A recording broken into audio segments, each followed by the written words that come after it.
খোকা, পুকুর পাড় ধরে হেঁটো না, ঘুরে অন্য রাস্তা দিয়ে যাও। পাশাপাশি দুটো পুকুর, তার মাঝখানে 7-8 ফুট পায়ে চলা রাস্তা দিয়ে বল্মিক আর তার জ্যাঠতুতো দিদি মধুরিতার সঙ্গে হাঁটছিল। বারণ শুনে তারা দুজনেই থমকে দাঁড়ালো। বল্মিক রায়চৌধুরীর কান দুটো ঝাঁঝা করে উঠল। সে এখন কলকাতার এক বিখ্যাত স্কুলে ক্লাস 10-এ পড়ে, পরের বছর সেকেন্ডারি দেবে, এখনও খোকা বলে সম্বোধন। মধুরিতা বলল, চল বল্মিক, অন্য রাস্তা ধরে যাই। বল্মিক একবার ঘাড় ঘুরিয়ে চেয়ে দেখল। তাকে খোকা সম্বোধনকারী সেই বৃদ্ধ লোক তখন নিবিষ্ট মনে পুকুরের ধারে ছিপ ফেলে ফাতনাটা লক্ষ্য করছেন। পুজোর ছুটি কাটাতে বল্মিক ঝাঁঝায় তার জ্যাঠতুতো দিদির সঙ্গে দাদুর বাড়িতে এসেছিল। এর আগে সে কখনো এখানে আসেনি। দাদু শীতলবাবু PWDর পাশের বাড়িটা কিনেছেন। অবসর সময়ে তিনি বন্ধুদের নিয়ে মাছ ধরেন। বল্মিকের এখানে আসার পেছনে একটা গুপ্ত কারণও আছে।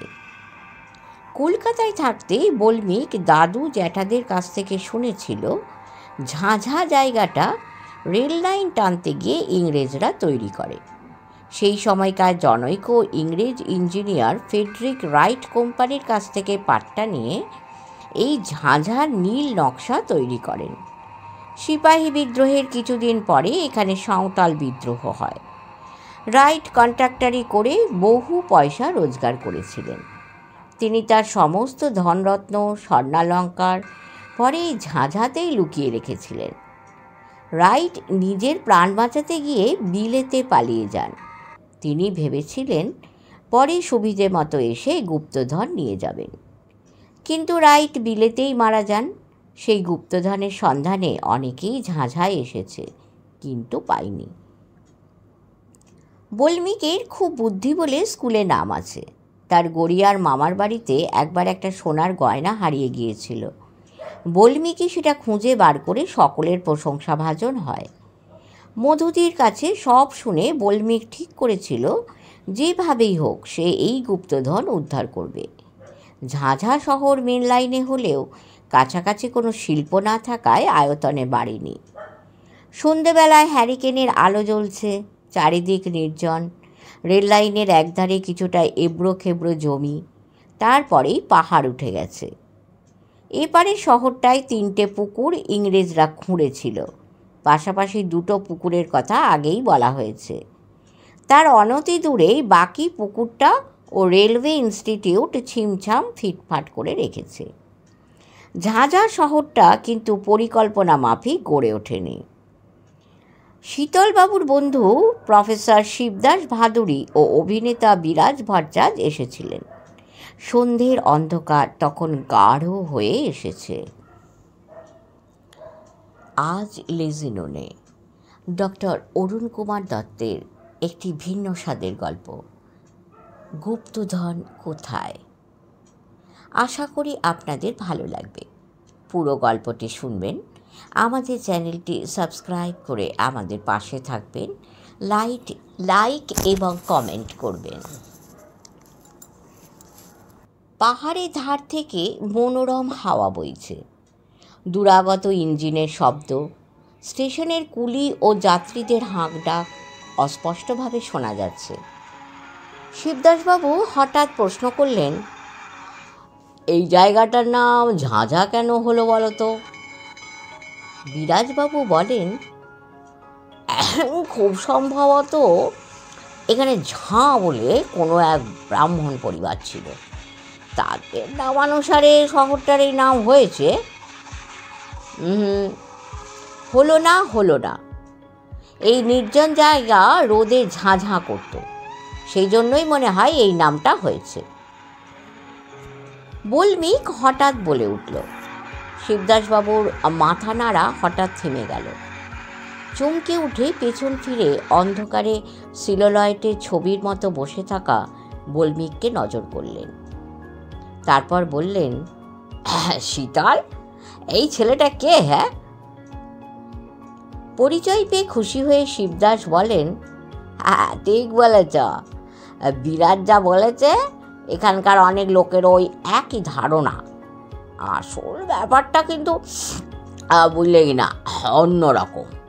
এই জোপচাঁদ ও কলকাতাকে ভারতবর্ষের রাজধানী করার পর থেকে ইংরেজদের চেষ্টা হলো ভারতে তাদের ব্যবসাপত্র ছড়িয়ে দেওয়া। এই জন্যে তারা রেল লাইনের প্রসার ঘটায়। তাদের সঙ্গে চলল বাঙালি কর্মচারীর দল।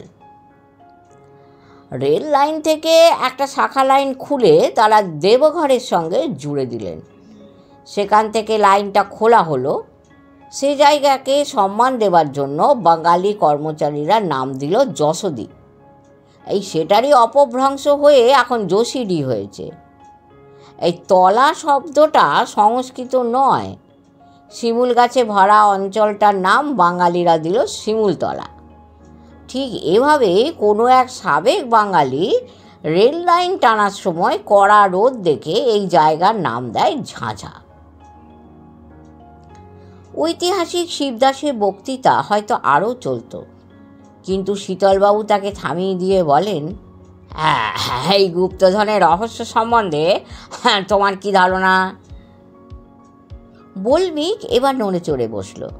কিছুক্ষণ থেমে শিবদাস বললেন, আমি ডিটেকটিভ নই, তবে যা রটে তার কিছুটা তো বটে। পরদিন সকালে পাশের PWD বাংলোয় বসে শীতলবাবুর বন্ধুরা নিজেদের মধ্যে গল্প করছিলেন। দাদুবাবু বললেন, হ্যাঁ দেখো ভাই, এই পাশাপাশি পুকুর দুটোর জলের লেভেল সবসময় এক জায়গায় থাকে, অথচ পাশের ওই বড় পুকুরের জল কত উঁচুতে দেখো। মানববাবু এক মনে মাছের চারের ব্যবস্থা করছিলেন।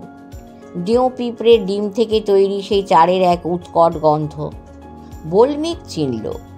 এই মানববাবুই সেদিন পুকুরের জলে ছায়া পড়বে বলে তাকে পুকুর পাড় দিয়ে হাঁটতে নিষেধ করেছিলেন।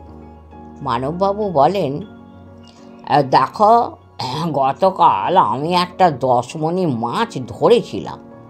এই মাছটা কিন্তু হুইলে সুতো টানতে গিয়ে বঁশে শুদ্ধ সুতো ছিঁড়ে কোথায় পালিয়ে গেল। এমন সময় ঘাড় ফিরিয়ে বলমিককে দেখে কর্কশ্বরে বলেন, এই ডেপ ছগড়া, তুই হাঁ করে আমাদের কথা শুনছিস কেন রে? বলমিক সেখান থেকে সরে পড়ে। পরের দিন অদ্ভুত এক ব্যাপার ঘটল। পাশাপাশি পুকুরের অন্যটাতে বসে মানববাবুর ছিপে সেদিন একটা বিরাট মাছ ধরা পড়ল। সেটাকে বলমিকদের উঠোনে টেনে আনা হলো। মাছটাকে কাটা হচ্ছে। সবাই মাছটাকে ভাগাভাগি করে নেবে। ধস্তাধস্তি করে মাছটার মাথাটা কাটতেই একটা বঁড়শি বেরিয়ে পড়ল। মানববাবু হাঁ হাঁ করে বললেন, এটা আমার বঁড়শি। আগের দিনে মাছটা টোপ খেয়ে বঁড়শি সমেত পালিয়ে গিয়েছিল। মাছটার পেট কাটতেই আরও অনেক মজার জিনিস পাওয়া গেল। মাছটার পেটে দলা পাকানো আগেকার কালের দড়ি ও কাদায় ভর্তি ছিল। মাছের পেটে দড়ি এলো কী করে? বিস্মিত হয়ে শীতলবাবু প্রশ্ন করেন, মাছেরা দড়ি কাদার মতো হাবিজাবি অনেক কিছুই খেয়ে থাকে। মানববাবু বিড়বিড় করে বলেন। হঠাৎ বলমিক মাছের পেট থেকে সেই দড়ির দলা ছোঁ মেরে তুলে নিল। মানববাবু হাঁ হাঁ করে উঠলেন। সবাইকে একবার বেদম চমকে দিয়ে উৎফুল্ল কণ্ঠে বলমিক বলে উঠল, রাইট সাহেবের গুপ্তধনের সন্ধান আমি পেয়ে গেছি, হুররে! কি বলছিস তুই? শীতলবাবু বিস্ময়ে অধীর হয়ে চেঁচিয়ে ওঠেন, আচ্ছা ফাজিল ছোকরা তো খালি বড়দের সঙ্গে ঘুরছে। মানববাবু ক্রোধে ফেটে পড়ে মন্তব্য করেন। নাকে অ্যাক্টিভ নস্যি গুজে শিবদাসবাবু ধীর কণ্ঠে বলেন, বুঝলে, ওর যুক্তিটা আগে শুনতে দাও। মধুরিতা ধমকে ওঠে, বলমিক চুপ কর না। বলমিকে চোখ দুটো তখন উত্তেজনায় চকচক করছে। নিজেকে সামলে নিয়ে যথাসম্ভব সংযত হয়ে বলমিক বলে, ফ্রেডরিক রাইটের পরিকল্পনা মতো এই 3টে পুকুর কাটা হয়। লক্ষ্য করে দেখুন, অন্য পুকুরটার আয়তন পাশাপাশি বাকি পুকুর দুটোর চেয়ে বড়। আপনি আলোচনা করছিলেন পাশাপাশি পুকুর দুটোর জলের লেভেল সবসময় একরকম থাকে। মানব দাদুর কথা অনুযায়ী টোপ সমেত বঁড়শি গেলা গতকালের মাছটাকে আজ 2 নম্বর পুকুরটাই পেয়েছেন। এইসব ব্যাপারগুলোকে এক করলে কি দাঁড়ায়? শিবদাসবাবু গম্ভীর কণ্ঠে বললেন। বলে যাও। তার মানে ইঞ্জিনিয়ার রাইট। পাশাপাশি পুকুর দুটো খোঁড়ার সময় দুটোর মাঝখানে পুকুরের তলায় একটা 7-8 ফুট পাথর বাঁধানো সুড়ঙ্গ পথ গড়ে দিয়েছিলেন। না হলে কাদায় সেটা ভরে বসে একেবারে মজে যেত। আশ্চর্য! শীতলবাবু বলে ওঠেন। এই সোজা ব্যাপারটা এতদিন আমাদের মাথায় আসেনি। শিবদাসবাবু মন্তব্য করেন। বল্বিকের কথা এখনও শেষ হয়নি। বড়শি গেলা মাছটা বড়শি ওগড়ানোর জন্যে চেষ্টা করছিল। এই সুড়ঙ্গ পথের ভেতরে নিশ্চয়ই কোনো একটা গুপ্ত গহ্বর রাইট সাহেব তৈরি করেছিলেন। সেখানে বিশেষভাবে তৈরি তখনকার দিনের কোনো সিনথেটিক ব্যাগের মধ্যে ফেডরিক তার গুপ্তধন রেখে দিয়েছিলেন। মাছটা টানাটানি করে সেই সিনথেটিক ব্যাগের কিছুটা খেয়ে নিয়েছে। সেটা আমার হাতে এখন ঝুলছে। আমার পিসেমশাই জুট মিলের ম্যানেজার। আমি সেই জুট মিলে এ ধরনের পুরনো আমলের ইংলিশ মেড সিনথেটিক ব্যাগ দেখেছি। ছেলেটার মাথায় দারুণ বুদ্ধি তো। শীতলবাবুর বন্ধু বিরাজ ভট্টাচ টিপ্পনি কাটেন। বলবিক দাদু, তুমি বলে চলো। শিবদাসবাবুর নির্দেশে সবাই চুপ করে। এই বিশাল মাছটা বঁড়শি গিলে নিস্তেজ হয়ে পড়ে। অক্সিজেনের অভাবেই সে অন্য পুকুরটার জলের ওপর ভেসে ওঠে। সেখানে মানব দাদুর টোপ দেখে মাছটা আবার গিলে খায়। ভেবেছিল এভাবে তার গলার কাঁটা পরিষ্কার হয়ে যাবে। শীতলবাবুর নির্দেশে ও অন্যান্যদের সমবেত চেষ্টায় রেলের ডুবুরি পুকুরের তলায় নামে। 2 পুকুরের মাঝামাঝি সুড়ঙ্গপথ থেকে সত্যিই একটা পচে যাওয়া সিনথেটিক ব্যাগ উদ্ধার হয়, যার ভেতরে পুরনো আমলের মোহর ও স্বর্ণালঙ্কার পাওয়া যায়। মানববাবু প্রশ্ন করেন, আচ্ছা, এতদিন জলের তলায় ব্যাগটা সম্পূর্ণ নষ্ট হয়ে যায়নি কেন? গলে যাওয়া ব্যাগ পরীক্ষা করতে করতে শিবদাস উত্তর দেন, তার কারণ এটা এক বিশেষ ধরনের ব্যাগ। রাইট বোধহয় ভেবেছিলেন অল্প কিছুদিন পরেই সুড়ঙ্গ পথের প্রকোষ্ঠে লুকিয়ে রাখা ব্যাগটা পরে উদ্ধার করবেন। তার আশা পূর্ণ হয়নি। কিন্তু বিশেষভাবে তৈরি ব্যাগটা এতদিনেও জলের নিচে থেকে সম্পূর্ণ গলে যায়নি। বল্মীকে সত্যিই বুদ্ধি আছে, নাদুবাবু মন্তব্য করেন।